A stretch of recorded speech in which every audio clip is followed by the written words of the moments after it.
Good morning, everyone, and thank you for attending today. I'm Constable Akil Mukin, and I'll be your moderator for this event. We are here today regarding a homicide investigation which occurred on July 8, 2019, outside of a bar in the area of Torbram Road and Drew Road in the city of Mississauga. Inspector Martin Ottaway from the Homicide and Missing Persons Bureau will be providing details about this investigation and will be available for a few questions during a 5-minute question and answer period at the end. As in any investigation, please keep in mind that this is an ongoing and active investigation, and some details can't be shared to protect future court proceedings. A news story will be issued shortly after the conclusion of the news conference and will include links to the information provided today. A full video of this conference will be made available on the Peel Regional Police YouTube channel, which can be accessed from our website at peelpolice.ca. I'd like to turn the microphone over to Inspector Ottaway.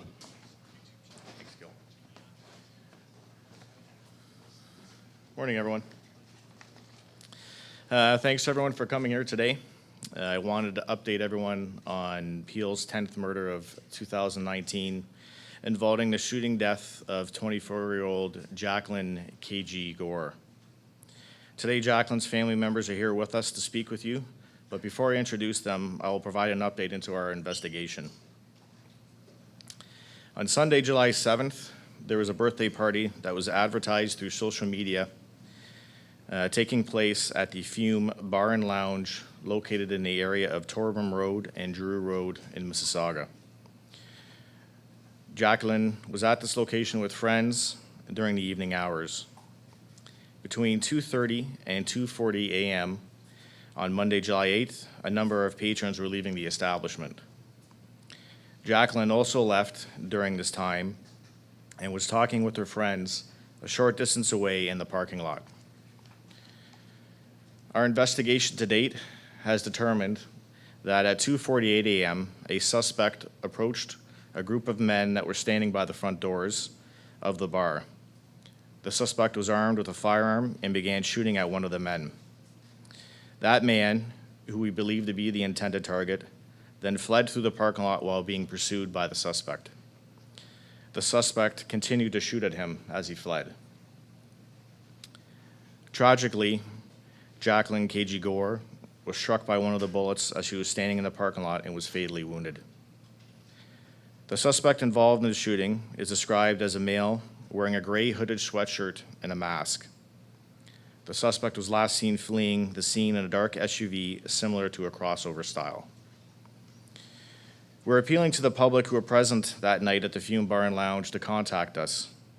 We know there were a number of people present in the parking lot when the shooting occurred, and we need those people to do the right thing and come forward and speak with us. We also want to speak with anyone who were in attendance that night at the bar. Jackline was doing nothing more that night other than enjoying a night out with friends when her life was tragically taken away.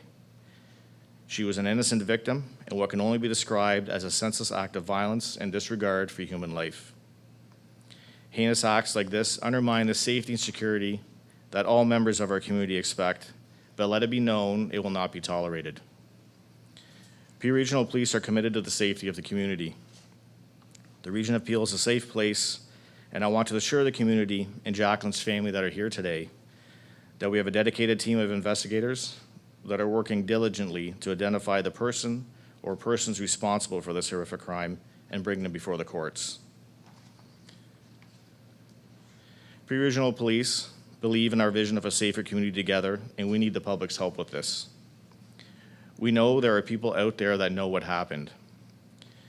We're also appealing for anyone who was driving in the area of Torbram Road and Derry Road in Mississauga between the hours of 1:30 a.m. and 3 a.m.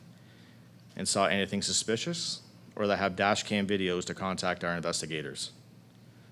Through our investigation, we have determined that after the shooting, the suspect vehicle fled south on Torbram Road towards Derry Road. Jackline's family, including her mother, Mary, her father, David, her cousin, James Swaka, are here with us today. Also joining them is a community leader, Alfred Rome, who is here for family support.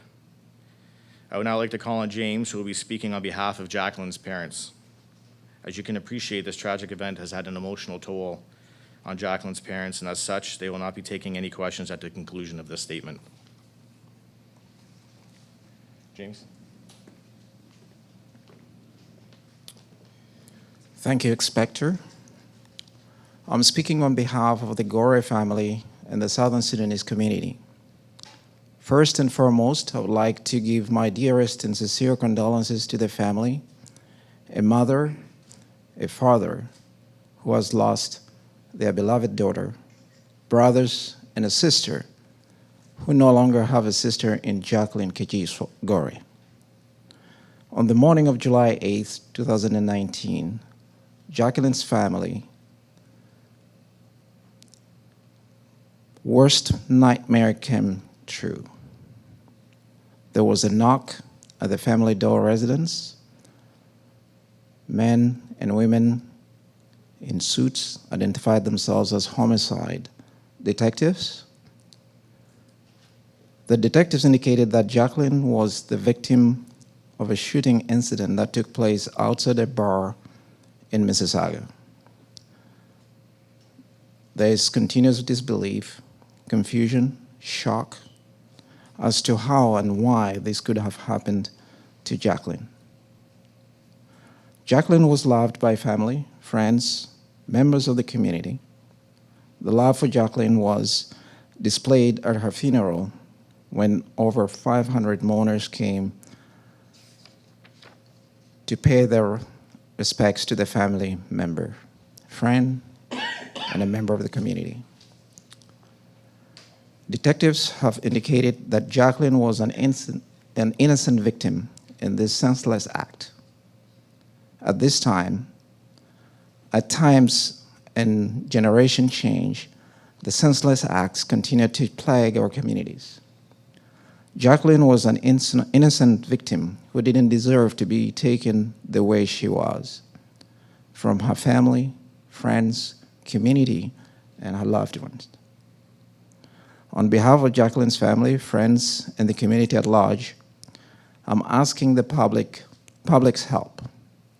I'm asking for the public to assist that anyone with information come forward and speak to the police. I'm asking for the people responsible that might be watching this press conference that they turn themselves into the police to bring closure for the family and friends and police to bring in the community of Jackline. As a human beings, we, Jackline's family, friends, and her community are looking for closure. Citizens should be able to enjoy themselves out in public without the fear of gun violence erupting, causing injury or death. This devastating news has shattered many lives, especially Jackline's family. The support and assistance that the family has received leading up to this and to the funeral, which continues to this day, speaks volumes to the type of person Jackline was. Everyone affected by this terrible loss would like to have some closure. So I pray and ask those with information to come forward. Please, Regional Police investigators continue to work tirelessly to bring the responsible for this crime to justice. My family would like to thank the citizens, the community, and most importantly, those who showed love and support for Jackline Keji Gore. I would like to thank homicide investigators and the Peel Regional Police officers who are working on this case. I would like to thank the media for getting this information out there. Rest in peace, KG. Thank you.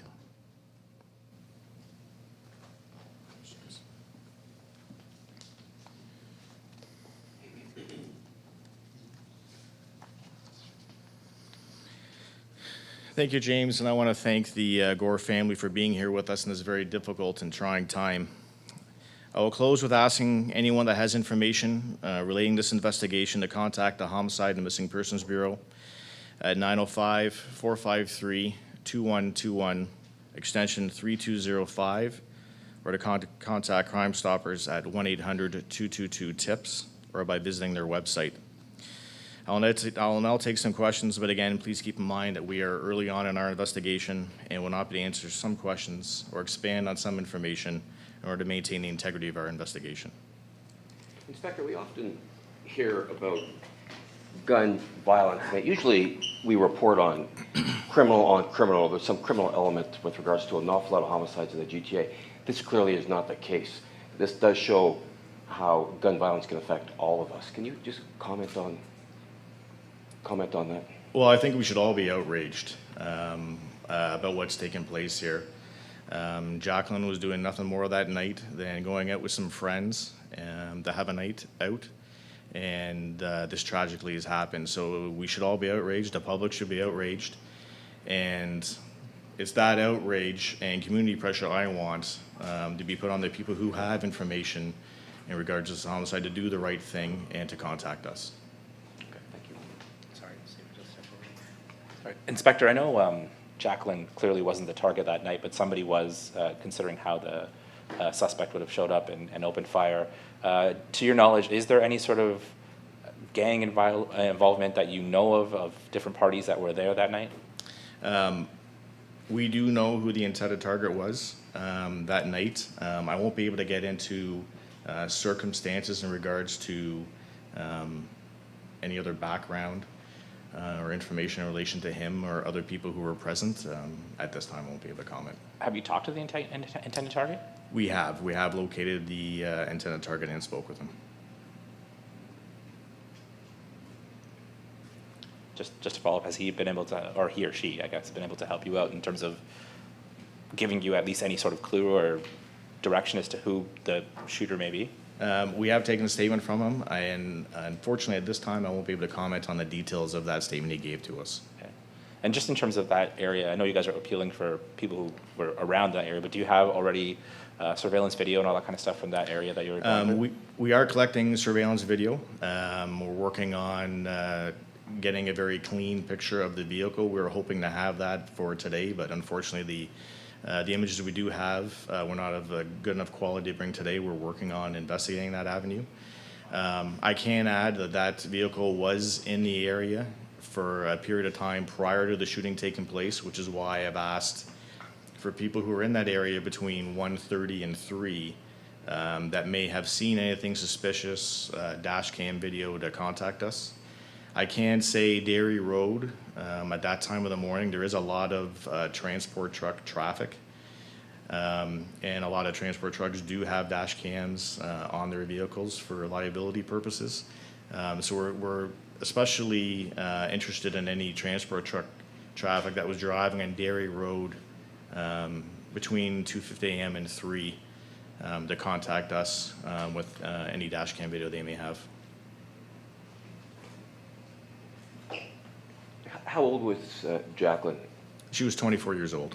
And what was her last name? And was she part of that birthday party, or that she just happened to be at the bar? She was present at that bar with her friends. I can say she was not associating with anyone involved in who we believe to be the intended target or that group. And what was her last name, sir? It's Keji Gore, so it's Keji and then Gore. Thank you. And Jackline is Jackline. I'm just wondering if you can tell us anything more about Jackline. Sometimes people are moved to give information if they know something more about, in this case, a very innocent victim. Yes, so I can say Jackline actually was a star basketball player in high school, so much so she actually had a scholarship to attend York University, where she played on their varsity team. She was taking a degree in psychology. She actually attended both York and Western University, and she was working full-time at a bank after she had finished her post-secondary education. Any more questions? Okay, thank you. I appreciate everyone for coming today. Thanks.